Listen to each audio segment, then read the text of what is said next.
So in this video we will be talking about my 3 lenses for the Sony system.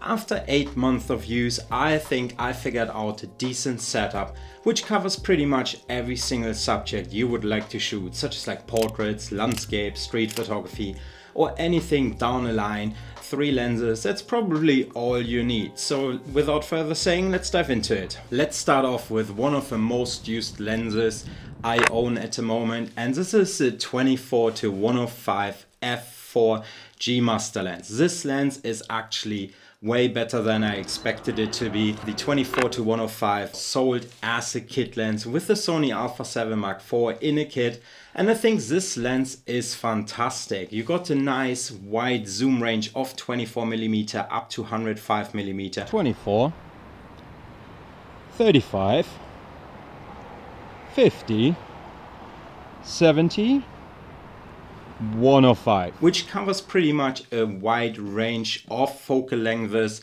and covers pretty much everything you need in your day-to-day life. You got your OIS built in as well, or optical steady shot as well. So it means basically you can lower your shutter speed from your camera, and you got some stabilization in a lens as well, plus your IBIS within your camera body. The little downside to this is it's just a f4 lens. So f4, let's be honest, a lot of people think f4 lenses aren't as great as f2.8 lenses. And for the bokeh, we're shooting at 35mm right now at the aperture of f4, and if I make a step to the side, you can see there's enough background blur going. If you have a f4 lens, it's nothing wrong with it. The only thing you might need to consider when shooting low light, you need to bump up your ISO a bit further to balance the missing f-stop out compared to the f2.8. I found this lens a fantastic all-rounder, and if I want to have one lens who can does it all, the 24-105 f4 is definitely the lens to go.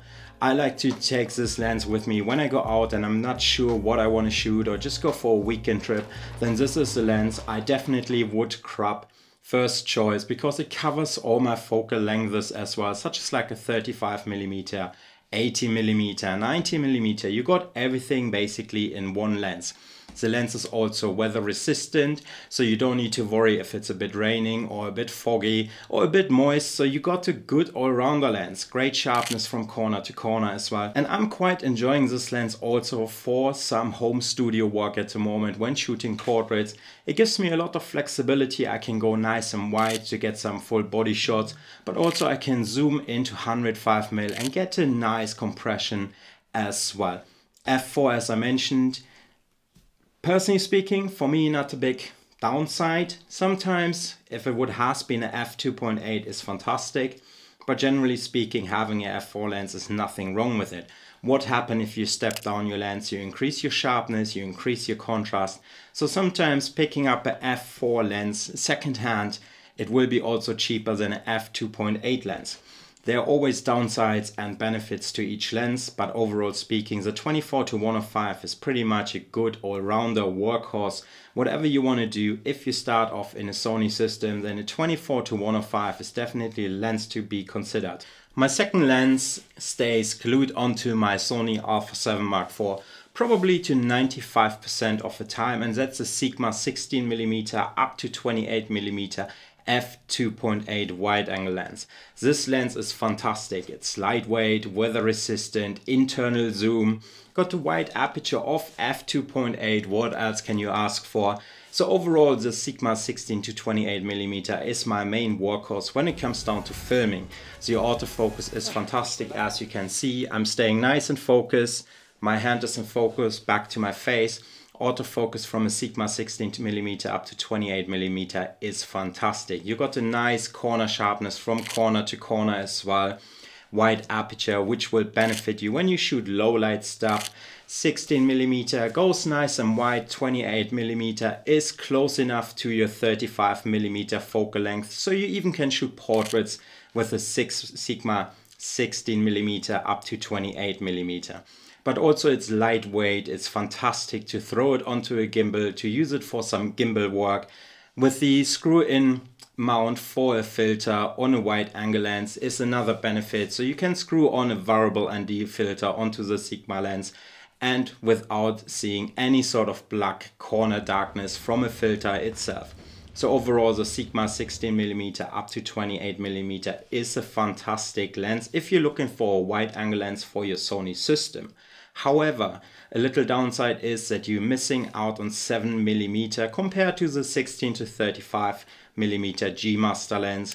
So it's up to you. Do you need 7mm difference, 16 to 35mm, or do you need 16 to 28mm? Personally speaking, I can work around with it. If the 7mm are missing to reach a 35mm with a Sigma lens, you got the option of a Super 35 mode within a Sony Alpha 7 Mark IV. So you just punch in a bit, turn it down to a APS-C mode, and you balanced your missing 7mm out to reach 35mm technically. If you use a crop mode, then you also close down your aperture slightly. So all those points are valid points to consider if you're looking at the Sigma 35mm, 16 to 28mm.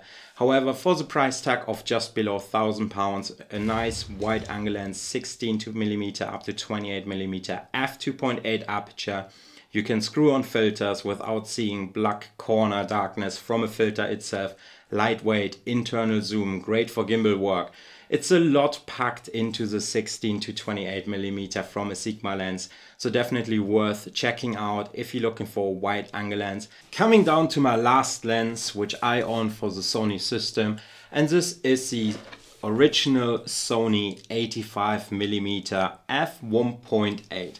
I bought this lens secondhand for I think 300 quid, so it definitely was a bargain. If you consider the Sony 85mm f1.8, you're looking at a price tag of around £500. The G Master 85mm costs 3 times as much, Sigma costs more than this one, and most 85mm for the Sony system cost a few £100 more than the original Sony 85mm f1.8. Overall speaking, I think if you're looking for an 85mm, this is the way to go. This is what gets you started and will be definitely a good purchase for a couple of years. It's still got a good autofocus even in 2023. It's lightweight, it's sharp-ish from corner to corner as well. It gives you a nice blurry background. Does not have any weather resistant, but I think if you're looking for an 85mm, you definitely can't go wrong with the 85mm f1.8, the original version. And quite frankly, I think for most of us, the original 85mm f1.8 lens is definitely a good purchase and will last you a couple of years. The question of course will be there, do you need the f1.2 or are you happy with the f1.8 aperture? I personally happy with the f1.8 aperture, but also when I use this lens for filming, it gives me a nice compression, a nice background, nice blurry background. The autofocus is doing fantastic. This lens is now a couple of years old, but still in my personal opinion, it holds up very nicely in 2023, so definitely worth considering if you're looking for your first portrait lens or you're looking for a lens which gives you a bit more background compression to make your subject pop. So overall, have a look at the 85mm f1.8. I don't think you will be disappointed if this is your first portrait lens you consider to get. So with that said guys, I hope you liked this video and I could give you some sort of guidance when it comes down to 3 lenses for your Sony system. And it's a bit of a mixture of aperture and size and focal length. But overall with those 3 lenses, you pretty much covered when it comes down to lenses. You got a prime lens, you got 2 zoom lenses, you got a wide angle lens. And overall, I think it's a pretty well packed kit when it comes down to lenses. And yeah. With that said guys, I hope you liked this video. Like, comment, subscribe. If you got any questions, let me know in the comments and I will get back to you as soon as I can. And yeah, happy shooting. I'm gonna see you in the next one, my friend.